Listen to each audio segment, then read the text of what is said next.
खेलता रहता था और सबको खुश रखने की कोशिश करता था। उसके चेहरे पर हमेशा मुस्कान होती थी और उसके पास ढेर सारी खुशियां थी। लेकिन अर्जुन की खुशियां लंबे समय तक नहीं चल पाई। गांव के कुछ लोग उसे तंग करने लगे। वह उसे मजाक उड़ाते, उसे नीचा दिखाते और कभी कभी तो उसे बिना कारण परेशान करते थे। अर्जुन ने शुरुआत में इसे नजरअंदाज करने की कोशिश की, लेकिन जैसे जैसे समय गुजरता गया वह दुखी और अकेला महसूस करने लगा। वह अपनी खुशियां खोने लगा।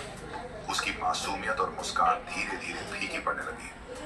जिस लड़के के चेहरे पर हमेशा हंसी रहती थी, अब वह लड़का गहरे अंधेरे में डूबता चला गया। उसकी आत्मा में गुस्सा और नफरत घर करने लगी। एक दिन उसकी अंदर की सारी बुरी भावनाएं इतने बढ़ गए कि उसने खुद को एक अजीब रूप में बदल लिया।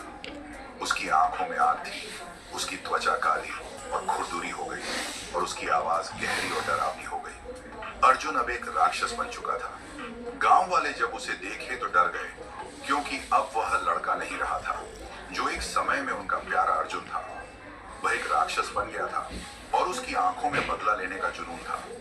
अब वह न केवल उन लोगों से बदला लेना चाहता था जो उसे तंग करते थे, बल्कि वह पूरी दुनिया से नफरत करने लगा था। उसकी मासूमियत खो चुकी थी और अब वह सिर्फ एक दहशत बन चुका था।